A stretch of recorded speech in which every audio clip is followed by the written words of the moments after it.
So hi guys, welcome back to my channel. मैं हूँ Shivangi and आज मैं आ चुकी हूँ दूरदर्शन में क्योंकि आज है शूट। तो चलिए आपको दिखाएंगे कि कहाँ जाने वाले हैं हम शूट के लिए और उसके पहले कैसे क्या प्रिपरेशन होती है। चलिए, सबसे पहले दूरदर्शन में आके जो हमारा पहला काम होता है वो होता है मेकअप रूम पहुँचना। जी हाँ, मेकअप रूम में पहुँच के हमारा मेकओवर हो जाता है। तो चलिए बस मेकओवर करवाते हैं और उसके बाद आपसे मिलती हूँ। तब तक आप देखिए मेकअप रूम की छोटी सी झलक।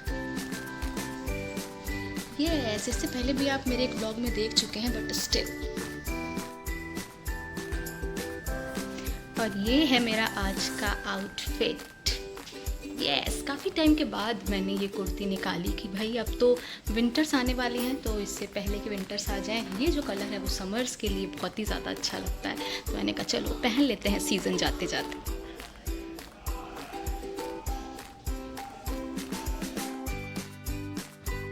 और आज लकीली एक बार फिर विनय भैया मिल गए मेकअप रूम में। और जैसा कि मैंने पहले ही बताया था कि कुछ मेकअप आर्टिस्ट ऐसे हैं दूरदर्शन में, अगर आप उनको देख लेते हैं तो आपको पता चल जाता है भाई कि आज मेकअप बहुत अच्छा होने वाला है। उन्हीं में से विनय भैया एक हैं। तो मैं ऑलरेडी बहुत ज़्यादा हैप्पी थी और बिल्कुल टेंशन फ्री थी कि भाई कुछ भी अपने आप से देखने करने की ज़रूरत नहीं है, क्योंकि वो जो करेंगे वो बेस्ट ही करेंगे। तो बस ये हो रहा था मेकअप कि जल्दी से मेकअप हो और हम निकलें शूट के लिए।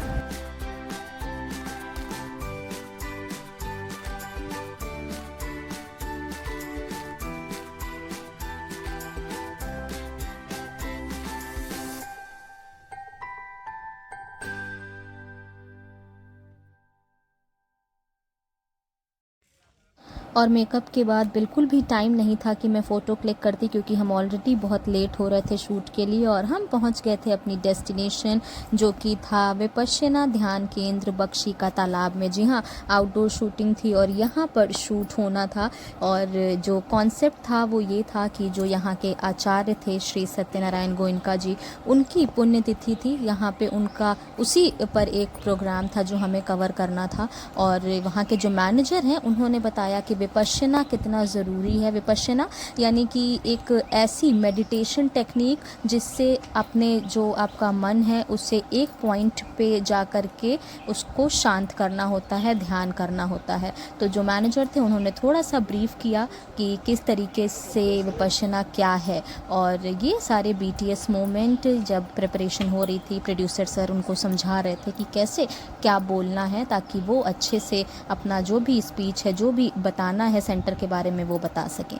सो विपश्यना ध्यान केंद्र के जो मैनेजर थे वो बता रहे थे कि किस तरीके से लोग ऑनलाइन अप्लाई करके यहाँ पर एडमिशन ले सकते हैं। और 10 डेज़ का ये कोर्स रहता है जिसमें पूरे 10 दिन का मौन रखा जाता है। कोई किसी से इशारे में भी बात नहीं कर सकता है। जितने भी लोग वहाँ पे एडमिशन लेते हैं सबका मोबाइल फ़ोन बाहर ही स्विच ऑफ कर दिया जाता है। और सबका बस यही काम होता है कि ध्यान करना है, मेडिटेट करना है और अपने मन को एकाग्र करना है, इधर उधर नहीं भटकाना। बहुत मुश्किल है, जैसा जब उन्होंने बताया तो सुनने में मुझे लगा था, लेकिन जब वहाँ के जो साधक और साधिकाएं थी उनसे बात की तो उन्होंने बताया कि मुश्किल ज़रूर लगता है, लेकिन जब 10 दिन के बाद ये मौन ख़त्म होता है तो उनको एक अलग ही शांति मिलती है। और ये जैसा कि मैंने आपको बताया कि पुण्यतिथि थी आचार्य जी की, उस पर ये एक प्रोग्राम था जहाँ पर जितने भी भिक्षु थे उनको बुलाया गया था। और इनका एक प्रोसेस होता है संघदान करने का।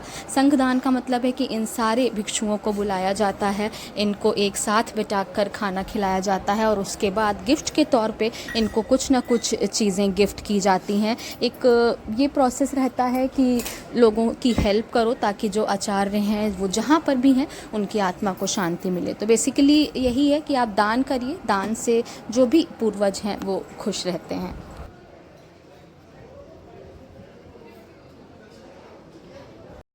और ये मैं भी थोड़ा सा ध्यान करने का ट्राई कर रही थी। बाय द वे शूट्स के बिटवीन किए कुछ pictures. And yes guys, makeup के बाद मैं कुछ भी रिकॉर्ड नहीं कर पाई क्योंकि ऑलरेडी बहुत ज़्यादा लेट हो रहे थे। बाहर प्रोड्यूसर खड़े हुए थे कि गाड़ी रेडी है, आउटडोर शूट है, निकलना है।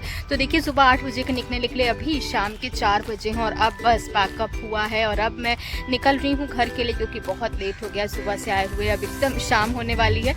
तो बस इस ब्लॉग को यहीं एंड कर रही हूँ। और देखिए आउटडोर शूट के कुछ फ़ायदे तो होते हैं, हम नए नए लोगों से मिलते हैं, अलग अलग जगह पर जाते हैं, कुछ बहुत सीखने को मिलता है। लेकिन हाँ, एक ये माइनस पॉइंट ज़रूर रहता है कि पूरा पूरा दिन निकल जाता है। अगर स्टूडियो में शूटिंग रहती है तो हम थोड़ा जल्दी फ्री हो जाते हैं, लेकिन आउटडोर शूट में ऐसे ही ज़्यादातर होता है कि पूरा दिन निकलता है। लेकिन ओवरऑल मज़ा आता है। और बस उम्मीद यही है कि मतलब मेरी होप यही है कि आपको भी ये वाला जो ब्लॉग है वो देखकर ज़रूर मज़ा आएगा। तो चलिए फिर किसी दिन किसी नए ब्लॉग में आपसे मिलूंगी, तब तक के लिए टेक केयर, बाय बाय।